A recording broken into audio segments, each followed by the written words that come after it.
ফের ভারতীয় কৃষককে অপহরণ বাংলাদেশিদের। শীতলকুচির মিরাপাড়া সীমান্তে অপহরণের অভিযোগ। ধান জমিতে কাজের সময় অপহরণ, সীমান্ত পেরিয়ে বাংলাদেশি দুষ্কৃতীদের হানা। কথা বলবো আমাদের প্রতিনিধি রাকেশ রয়েছে সঙ্গে, রাজেশের সঙ্গে কথা বলবো। রাজেশ, কি অভিযোগ করছে পরিবার? দেখো, শীতলকুচির মিরাপাড়া সীমান্ত এলাকায় আজ ভারতীয় কৃষক কৃষ্ণকান্ত বর্মন নিজের জমিতে কাজ করছিলেন। অভিযোগ, সেই সময় বাংলাদেশি বেশ কয়েকজন দুষ্কৃতী তাকে তুলে নিয়ে যায়। তবে এই ঘটনার কেন্দ্রবিন্দু যেটা জানা যাচ্ছে যে বাংলাদেশিদের যে গবাদি পশু, তারা সেই গবাদি পশু কিন্তু কৃষ্ণকান্ত বর্মনের জমির ফসল নষ্ট করছিল, জমির ফসল খেয়ে নিচ্ছিল। এই ঘটনার প্রতিবাদ জানাতেই কিন্তু বাংলাদেশি দুষ্কৃতীদের সঙ্গে কথা কাটাকাটি হয় কৃষ্ণকান্ত বাবুর। তারপরেই কিন্তু তাকে তুলে নিয়ে যায় এবং এই ঘটনায় যথেষ্ট আতঙ্কিত এলাকার সাধারণ মানুষ এবং কৃষ্ণকান্ত বাবুর পরিবারের সদস্যরা। তারা চাচ্ছে প্রশাসন ব্যবস্থা নিক এবং দ্রুত কৃষ্ণকান্ত বর্মনকে ফিরিয়ে নিয়ে আসুক। তাদের শীতলকুচি এলাকায় কিন্তু এখনো সেই স্মৃতি রয়েছে, কারণ বেশ কয়েক মাস আগে কিন্তু উকিল বর্মনকে বাংলাদেশের দুষ্কৃতীরা তুলে নিয়ে গিয়েছিল। সেই ঘটনা যেন না ঘটে। একদমই, প্রশাসন কোনো ব্যবস্থা নিচ্ছে? দেখো, প্রশাসনের পক্ষ থেকে এখনো এই বিষয়ে কোনো প্রতিক্রিয়া পাওয়া যায়নি। তবে স্থানীয় তৃণমূল সূত্রে যেটা আমি জানতে পারছি যে ফ্ল্যাগ মিটিং এর জন্য একটা প্রস্তুতি শুরু হয়েছে। প্রশাসন চেষ্টা করছে যাতে দ্রুত ফিরিয়ে আনা যায়। তবে সময়ে অপেক্ষা, কারণ প্রশাসন কি ব্যবস্থা নেয় সেই দিকেই কিন্তু আমাদের তাকিয়ে থাকতে হবে। ধন্যবাদ রাজেশ।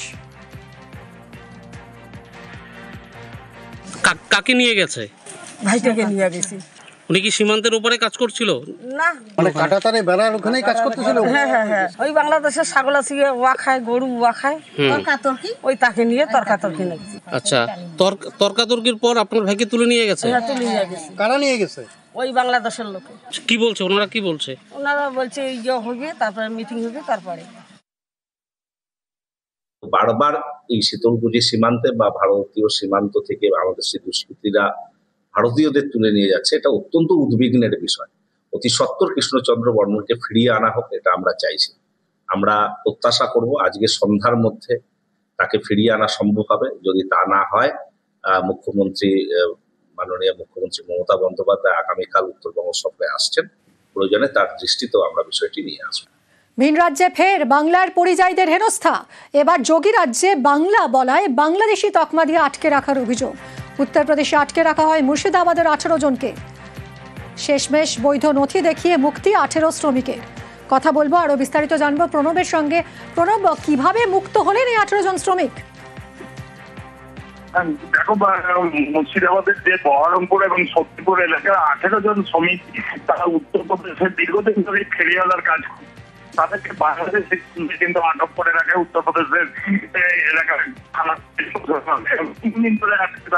এবং তাদের অভিযোগ যে তারা বাংলায় কথা বলতে এবং তাদের কাছে সংস্কৃতি ছিল। ধন্যবাদ প্রণব। যতক্ষণ 2026-এর নির্বাচন প্রক্রিয়া সম্পূর্ণ না হবে ততক্ষণ পর্যন্ত বাংলার যে পরিযায়ী শ্রমিক, তাদের ভাগ্যে এই অনৈতিক বা অমানবিক নির্যাতন চলতে থাকবে। যখন ভোট প্রক্রিয়া সম্পন্ন হয়ে যাবে এবং বিজেপি আবার একটা পরাজয়ের মুখ দেখবে 2026-এ, তখন দেখবেন এসবগুলো বন্ধ হয়ে যাবে। এসআইআর মামলায় বড় ধাক্কা কমিশনের। আধারকেও নথি হিসেবে গ্রহণের নির্দেশ সুপ্রিম কোর্টের। 12তম নথি হিসেবে আধারকে গ্রহণের নির্দেশ।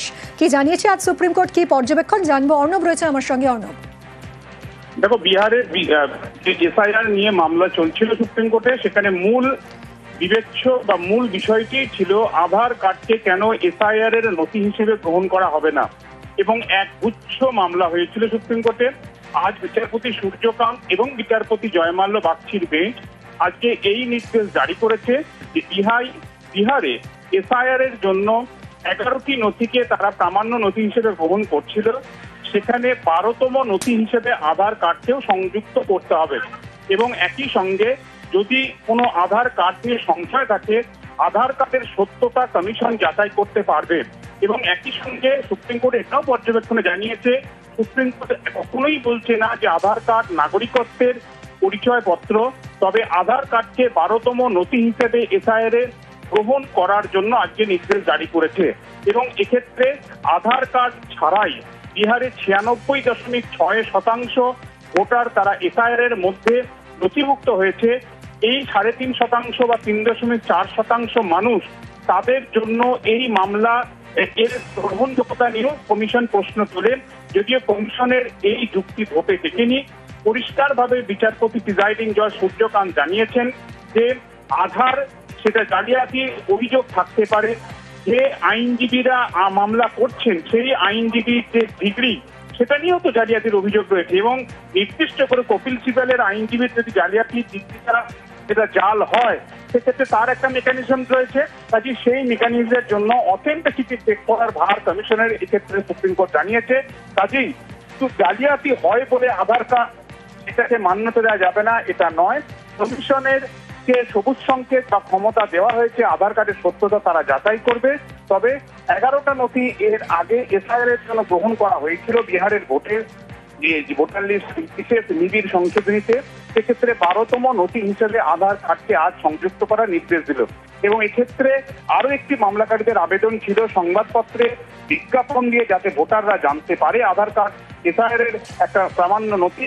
সে বিষয়ে সুপ্রিম কোর্ট তৃপ্তি নয়, তবে বলেছে কমিশনের যে ওয়েবসাইট রয়েছে সেই ওয়েবসাইটে তারা এই বিষয়ে তথ্য জানিয়ে দেবে। এক্ষেত্রে আরো আমাদের রাজ্য থেকে 2টি মামলা, এছাড়া বিভিন্ন রাজ্য থেকে মামলা হয়েছে এসআইআর সংক্রান্ত। সেই মামলাগুলি শুনানি আগামী সোমবার ফের সুপ্রিম কোর্টে বিচারপতি সূর্যকান্তের বেঞ্চে হবে বলে আজ আদালত জানিয়েছে। তবে আধার কার্ড নিয়ে যে আন্দোলন শুরু হয়েছিল কার্যত আমরা লোকসভার বাইরেও সাংসদদের একটা বড় অংশের আন্দোলন দেখেছিলাম। এই জায়গা থেকে আধার কার্ডকে 12তম নথি হিসেবে সংযুক্তিকরণের যে নির্দেশ সুপ্রিম কোর্ট দিয়েছে তাতে কমিশন কিছুটা হলো যে ব্যাকফুটে পড়লো তা বলার অপেক্ষা রাখে না। মিমি, ধন্যবাদ অর্ণব। कोर्ट ने ये ऑर्डर किया है कि इलेक्शन कमीशन अपने सारे इलेक्टोरल रजिस्ट्रेशन ऑफिसर्स को आदेश इशू करे कि आधार एक्सेप्ट किया जाएगा बाकी 11 डॉक्यूमेंट्स के साथ। जैसे 11 डॉक्यूमेंट्स उन्होंने स्पेसिफाई करे थे उसी तरह से 12वां डॉक्यूमेंट होगा। और अगर कोई जना सिर्फ आधार भी अपना देता है वो मानना पड़ेगा। बाद में शायद आदेश दिया है कि इसको पब्लिसाइज भी करना होगा। রাজনৈতিক উদ্দেশ্যে কমিশনকে ব্যবহারের অভিযোগ, নাগরিকদের পরিচয় নিয়ে ছেলেখেলা করছে কমিশন, তো কুণাল ঘোষের। মমতা বন্দ্যোপাধ্যায় মাননীয় মুখ্যমন্ত্রী বারবার বলে এসেছেন এটা হচ্ছেটা কি, লোকের পরিচয় নিয়ে ছেলেখেলা করছে এরা বিজেপির রাজনৈতিক উদ্দেশ্য চরিতার্থ করার জন্য। তো আজকে সুপ্রিম কোর্ট তো বলছেন যে আধারকে পরিচয় পত্রের মাপকাঠি হিসেবে ধরতে হবে। এতদিন ধরে আধার আধার আধার আধার আধারের সঙ্গে এই জড়ো ওই জড়ো, কেউ বলছেন তোমার বাবার বার্থ সার্টিফিকেট, কেউ বলছে মায়ের বার্থ সার্টিফিকেট। এই ধাক্কাটা সুপ্রিম কোর্ট থেকে নির্বাচন কমিশনের খাওয়ারই ছিল। সুপ্রিম কোর্টের নির্দেশ শেষ কথা, আধার নাগরিকত্বের প্রমাণ নয় সবাই জানে, মন্তব্য দেবজিৎ সরকারের। সুপ্রিম কোর্টের যে কোনো রায় তো গণতন্ত্রের জয় বলি আমরা মনে করি। সেই রায় এটা তো মেনেই চলতে হবে। যারা ইলেকশন কমিশন আছেন তাদের সবাই জানে যে আধার কার্ড নাগরিকত্বের প্রমাণ নয়, সেটা আধার কার্ডের ওপরই বড় বড় বড় বড় করে লেখা থাকে। সুতরাং তৃণমূল কি বললেন না সেটা বড় কথা নয়। মনে হচ্ছে যে তৃণমূলের দেওয়া পার্টি কার্ডই হবে এখন আধার কার্ডের মতনই আর কি। যাই হোক, তার থেকেও বেশি কিছু।